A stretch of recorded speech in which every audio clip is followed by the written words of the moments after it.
ಮಧ್ಯಪ್ರದೇಶದ ಆನಂದಪುರ ಧಾಮದಲ್ಲಿ ಪೂಜೆ ಸಲ್ಲಿಸಿದ ಪ್ರಧಾನಿ ಮೋದಿಜಿ ಅವರು.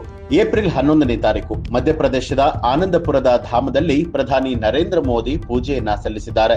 ಆನಂದಪುರ ಧಾಮವು ಅಶೋಕನಗರ ಜಿಲ್ಲಾ ಕೇಂದ್ರದಿಂದ ಸುಮಾರು 30 ಕಿಲೋಮೀಟರ್ ಹಾಗೂ ಭೋಪಾಲ್ನಿಂದ 215 ಕಿಲೋಮೀಟರ್ ದೂರದಲ್ಲಿರುವಂತಹ ಇಸಾಗರ್ ತಹಸೀಲ್ನ ಆನಂದಪುರ ಗ್ರಾಮದಲ್ಲಿ ಇರುವಂತದ್ದು. ಗುರುಜಿ ಮಹಾರಾಜ್ ದೇವಸ್ಥಾನದಲ್ಲಿ ಪೂಜೆ ಸಲ್ಲಿಸಿದ ನಂತರ ಮೋದಿ ಅವರು ಸಾರ್ವಜನಿಕ ಕಾರ್ಯಕ್ರಮದಲ್ಲಿ ಭಾಗವಹಿಸಿ ಸಭೆಯನ್ನು ಉದ್ದೇಶಿಸಿ ಮಾತನಾಡಿದ್ರು ಅಂತ ಹೇಳಿ ರಾಜ್ಯ ಸರ್ಕಾರಿ ಅಧಿಕಾರಿಯೊಬ್ಬರು ತಿಳಿಸಿದ್ದಾರೆ.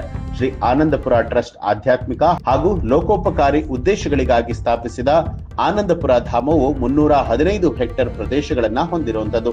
ಇದು 500ಕ್ಕೂ ಹೆಚ್ಚು ಹಸುಗಳನ್ನ ಹೊಂದಿರುವಂತಹ ಆಧುನಿಕ ಗೋಶಾಲೆ ಕೂಡ ಹೊಂದಿದೆ. ಜೊತೆಗೆ ಕೃಷಿ ಚಟುವಟಿಕೆಗಳನ್ನ ಕೂಡ ನಡೆಸ್ತಾ ಇರುವಂತದ್ದು. ಈ ಒಂದು ಮಾಹಿತಿ ತಮಗೆ ಇಷ್ಟ ಆಗಿದ್ರೆ ಏನನ್ನಿಸ್ತು ಅನ್ನೋದನ್ನ ಕಮೆಂಟ್ ಮಾಡಿ ತಿಳಿಸಿ. ಹಾಗೆ ಯಾರೆಲ್ಲ ಇನ್ನು ಕೂಡ ನಮ್ಮ ಚಾನೆಲ್ ಅನ್ನ ಸಬ್ಸ್ಕ್ರೈಬ್ ಮಾಡಿಲ್ಲ, ತಪ್ಪದೆ ಸಬ್ಸ್ಕ್ರೈಬ್ ಮಾಡಿ, ಬೆಲ್ ಐಕಾನ್ ಒತ್ತಿ.